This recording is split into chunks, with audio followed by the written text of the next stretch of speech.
नमस्कार दोस्तों, स्वागत है आपका मुस्कान कंप्यूटर ज्ञान पर। आज हम मॉडर्न मॉडर्न अकाउंटिंग के कुछ रूल के साथ एग्जांपल के साथ रूल को देखने वाले हैं।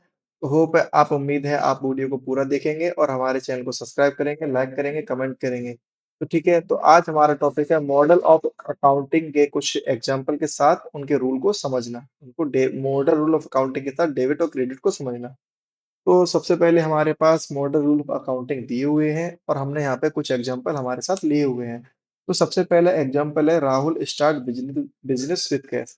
जैसे अगर कोई व्यक्ति व्यापार शुरू करेगा तो उसके लिए हम टैली में अकाउंटिंग में डेबिट और क्रेडिट कैसे पहचानेंगे, उसके लिए हम कुछ रूल के द्वारा देखते हैं। तो जैसे हमारे पास हर एक अकाउंटिंग में दो हमारे पास मिलेंगे। तो हमारा जो क्वेश्चन है Rahul start business with cash, तो जिसमें हमारे पास दो एंट्री रहेंगी। एक हमारा क्या रहेगा कैश, दूसरा क्या रहेगा कैपिटल। क्यों कैपिटल, क्यों जैसे मैंने लास्ट वीडियो में आपको बताया था, जब कोई व्यक्ति व्यापार शुरू करेगा तो उसकी वो क्या कहलाती है, कैपिटल कहलाती है। ठीक है, तो कैपिटल क्या होती है वो हमने लास्ट वीडियो में बताया था। तो एक बात समझ लीजिए आप फिर ध्यान से। तो हाँ, तो बात हो रही है कैपिटल क्या होती है। तो कैपिटल वो पैसा जो मालिक ऑनर बिजनेस में लगाता है, मतलब बिजनेस शुरू करने के लिए जो पैसा लगाया जाता है वो क्या होती है, कैपिटल होती है। मानो एक ऐसे राहुल ने अपनी दुकान खोलने के लिए 1 लाख रुपए लगाए। ठीक है, राहुल ने अपनी दुकान खोलने के लिए 1 लाख रुपए लगाए। तो 1 लाख रुपए उसका क्या है, कैपिटल है। ओके, ये क्या है कैपिटल। पर थोड़ा कंफ्यूजन ये होता है, भाई हमारा ही पैसा है पर ये जाएगा कैसे में, असेट्स में जाएगा, लायबिलिटी में जाएगा। ये सबसे बड़ा कंफ्यूजन वाला सवाल होता है। ठीक है, तो आज को हम इस टॉपिक को आज अच्छी तरह से आपको समझाने वाले हैं। तो बिज़नेस और ओनर को अलग-अलग माना जाता है। एक बिज़नेस को जब भी हम कोई बिज़नेस शुरू करते हैं, तो बिज़नेस और ओनर दोनों को एक अलग-अलग रूप में, व्यक्तियों के रूप में जाना जाता है। तो बिज़नेस के हिसाब से ओनर ने जो पैसे दिए हैं, मतलब हम मालिक हैं, हमने किसको पैसे दिए हैं? बिज़नेस को पैसे दिए हैं। मतलब बिज़नेस को ओनर को फ्यूचर में पैसे वापस करने होते हैं। मान लीजिए अगर आपने पैसे किसको दिए? बिज़नेस को दिए ना। तो बिज़नेस का क्या हक बनता है कि वो आपको पैसे वापस करे, है ना? अगर मान लीजिए आपके पास 1 लाख रुपए टोटली है और आपने बिज़नेस में लगा दिए, तो ये थोड़ी मानेंगे कि भई मेरे पास कुछ नहीं बचा। है बचा, क्योंकि आपने जो 1 लाख रुपए डाला है बिज़नेस में, बिज़नेस आपको इनकम निकाल के अलग देगा, लेकिन जो आपने बिज़नेस में पैसा लगा दिया है, वो आपका ही पैसा है, जो फ्यूचर में आपको बिज़नेस में से ही निकालना है ना? तो आपने जो पैसा बिज़नेस को दिया है, आपने मानो जैसे मैंने लास्ट में जो बताया था, अगर आप ऐसा पैसा जो आप किसी को देते हो, आपकी क्या होती है? लायबिलिटीज़ होती है। तो आपने क्या किया है, अपना पैसा कहाँ दे किसको दे दिया है? एक बिज़नेस को दे दिया है। तो जो आपने जो बिज़नेस को पैसा दिया है, वो बिज़नेस के ऊपर क्या बनती है? लायबिलिटी बनती है। लायबिलिटीज़ क्या होती हैं? जो बिज़नेस को चुकानी पड़ती हैं। तो बिज़नेस को आपका पैसा चुकाना पड़ेगा, वही आपकी कैपिटल होती है। तो सिंपल सी भाषा में बोला जाए, जो कैपिटल होती है, वो एक बिज़नेस पर हमारी लायबिलिटीज़ होती है। ठीक है? तो बिज़नेस को हमारी देय होती है। तो बिज़नेस में मैंने पैसा लगा दिया है, तो बिज़नेस का हक बनता है कि वो आपको 1 लाख रुपए वापस करे। तो इसके लिए हमारा जो अकाउंट है कैपिटल, वो एक लायबिलिटीज़ के अंदर आता है। ठीक है? जैसे यहाँ पे देख सकते हैं लायबिलिटीज़ में क्या होता है, जब-जब लायबिलिटी बढ़ेंगी वो इंक्रीज़ होती हैं और जब-जब घटेंगी वो डिक्रीज़ होती हैं। तो जैसे मैंने बताया है, एसेट और एक्सपेंसेस जब-जब बढ़ेंगे डेबिट होंगे और जब-जब घटेंगे क्रेडिट होंगे। ध्यान रखें, डेबिट क्या-क्या होगा? अगर असेट्स और एक्सपेंसेस जब-जब बढ़ेंगे डेबिट और जब-जब घटेंगे क्रेडिट। लायबिलिटीज और इनकम, जब-जब लायबिलिटीज और इनकम मतलब कैपिटल, लायबिलिटीज, इनकम और कैपिटल जब-जब घटेगी तो डेबिट होगी और जब-जब बढ़ेगी क्रेडिट होगी। अगर आपने ये वाला अगर आपको अब जैसे मैंने ऊपर लिखा है, अगर वो आपको समझ में नहीं आता है, तो आप इनको याद कर लीजिए। सबसे सिंपल है, असेट और एक्सपेंसेस जब-जब बढ़ेंगे डेबिट हो जाएँगे और जब-जब घटेंगे क्या हो जाएँगे? क्रेडिट हो जाएँगे। लायबिलिटीज, इनकम और कैपिटल जब-जब बढ़ेगी क्रेडिट और जब-जब घटेगी डेबिट। तो जैसे अब इधर आप ध्यान से देखिए, यहाँ पे आप सवाल में क्या है, Rahul start business with cash, मतलब मान लो आपने बिज़नेस में पैसे लगाए हैं, क्या लगाए? कैपिटल लगाया हुआ है ना। तो कैपिटल आपने बिज़नेस में दिया, तो बिज़नेस में कैपिटल बढ़ा या घटा? बताइए। आप जो भी अभी जो है आप कमेंट में बताते रहिए कि आपको हमारे सुनने से पहले ही अगर आप समझ गए हो, अगर आपको डेबिट और क्रेडिट का रूल इसमें पता चल गया है, तो आप कमेंट में लिख सकते हैं। तो जब-जब कोई व्यक्ति व्यापार शुरू करेगा, तो व्यापार में पैसा क्या हुआ? बढ़ेगा। तो जब-जब कैपिटल इंक्रीज़ होगी, तो क्या होगी? क्रेडिट होगी। जब-जब बिज़नेस में कैपिटल इंक्रीज़ होगी, तो क्या होगी? क्रेडिट होगी। क्या होगी? क्रेडिट होगी। तो कैसे लिखेंगे यहाँ पे? Capital account. कैपिटल अकाउंट क्या होगा? सीआर, क्योंकि क्रेडिट, क्योंकि जब-जब लायबिलिटीज़ बढ़ती है, वो क्या होती है? क्रेडिट होती है। और डेबिट में क्या होगा? डेबिट में वो कैश, कैश तुम्हारे में क्या हो रहा है? असेट्स, असेट्स क्या हो रहा है बिज़नेस में? वो भी बढ़ रहा है। कैपिटल इंक्रीज़ हो रही है और असेट्स भी इंक्रीज़ हो रहा है, तो दोनों कंडीशन में क्या है? तो कैपिटल होगी क्रेडिट और कैश क्या हो जाएगा यहाँ पे हमारा? डेबिट। ये सिंपल लॉजिक था। समझ में आया होगा? जब-जब बिज़नेस में लायबिलिटीज़ बढ़ेंगी तो क्रेडिट होंगी और जब-जब असेट्स भी बढ़ेगा तो भी डेबिट होगा।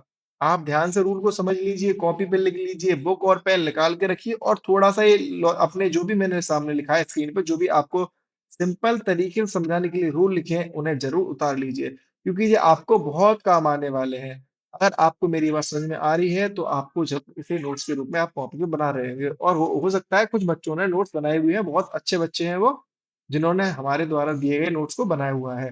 थोड़ा समझना आसान है, बस हम बेसिक थोड़ा सिंपल भाषा में समझाने की कोशिश कर रहे हैं और होपफुली आपको समझ में आ रहा होगा। ठीक है? तो बढ़ते हैं अपने नेक्स्ट क्वेश्चन पे। नेक्स्ट क्वेश्चन है परचेज़ फर्नीचर। देखो फर्नीचर, फर्नीचर क्या होता है? जैसे मैंने लास्ट वीडियो में सारी बताई थी उनकी थ्योरी बताई थी कि इनकम, लायबिलिटीज़, एक्सपेंसेस, असेट्स क्या होते हैं।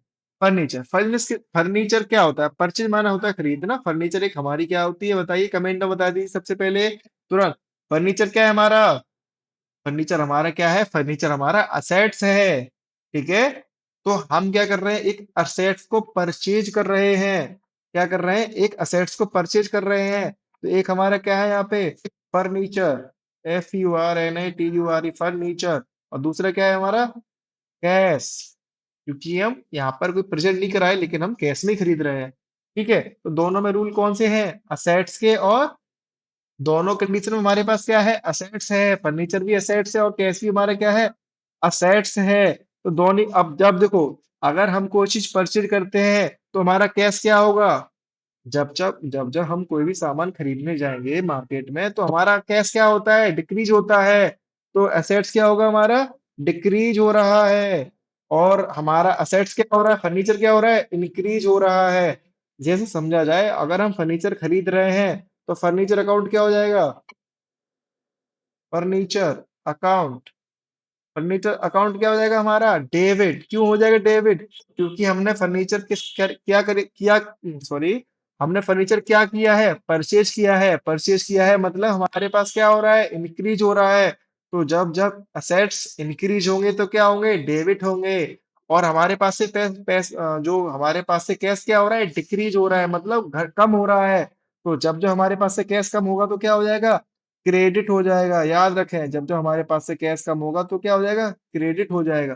बस पैसे account debit to cash account credit, simple है। चलिए नेक्स्ट देखते हैं, परचेज़ कंप्यूटर थ्रू चेक। मतलब कंप्यूटर हमने खरीदा है किसके द्वारा? चेक के द्वारा।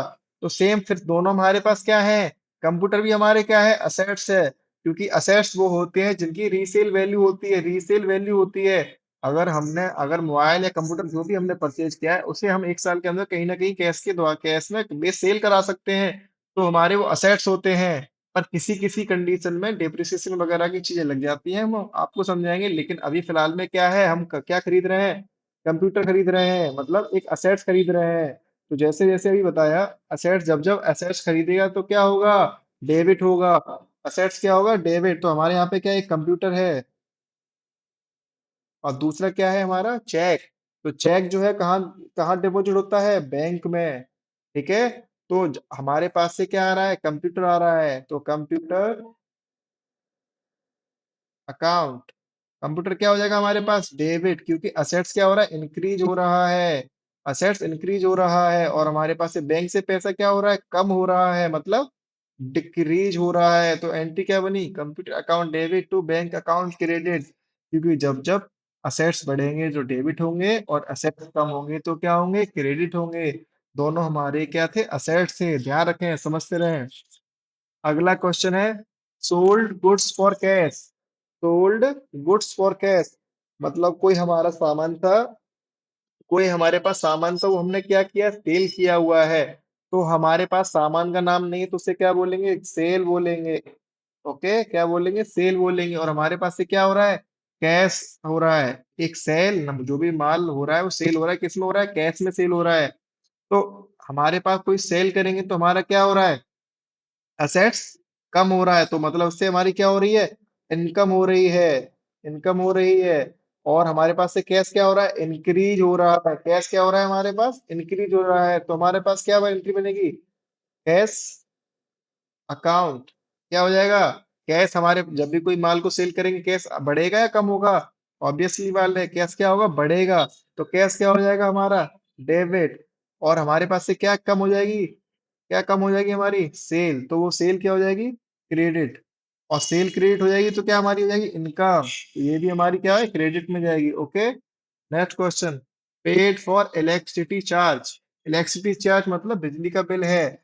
अगर हमारे पास कोई, हमारे बिजनेस कर रहे हैं या रेंट पे शॉप ले रखी है, तो हमारे पास क्या होता है, हम उनका इलेक्ट्रिसिटी का बिल पे करते हैं। तो यहाँ पर इलेक्ट्रिसिटी बिल, तो बिल हमारा, और एक हमारा कैश, कैश तो हमारा, अगर हम बिजली का बिल देंगे तो ऑब्वियसली बात है कैश क्या होगा, कम होगा। तो कैश क्या हो जाएगा हमारा, कैश अकाउंट क्या हो जाएगा, क्रेडिट। ओके, और इलेक्ट्रिसिटी क्या हो जाएगी हमारी, बताइए इलेक्ट्रिसिटी हमारा क्या है, पहले ये बताइए, इलेक्ट्रिसिटी हमारा क्या हो रहा है, इलेक्ट्रिसिटी हमारे क्या है, एक्सपेंसेस। तो एक्सपेंसेस बढ़ रहा है या कम हो रहा है, एक्सपेंसेस हमारा बढ़ रहा है, क्यों, क्योंकि बिजली का बिल हम जब पे करेंगे तो हमारा खर्चा हो गया, और खर्चे बढ़ते हैं तो क्या होते हैं, वो डेबिट होते हैं। समझ में आया आपको, मैंने आपको सिर्फ 5 एग्जांपल बताए हैं। तो अगर आप ध्यान से इस वीडियो को देखिए और अपने डेबिट क्रेडिट के रूल्स को ध्यान से फॉलो करिए। और हमारा जो रूल, जो वाला कॉन्सेप्ट है असेट्स वाला, जब जब असेट्स बढ़ेंगे तो डेबिट होंगे, जब जब खर्चे बढ़ेंगे तब भी डेबिट होंगे, और जब जब कम होंगे तो क्रेडिट होंगे। हमारे पास इनकम, लायबिलिटी, कैपिटल जब जब बढ़ेगी क्रेडिट होगी, और जब जब कम होगी तो क्या होगी, डेबिट होगी। तो बस आपको बस यही फॉर्मूला याद रखना है। ओके, उम्मीद है आप सबको अच्छा वीडियो लगा होगा। तो वीडियो को लाइक कीजिए, कमेंट कीजिए, शेयर कीजिए। धन्यवाद।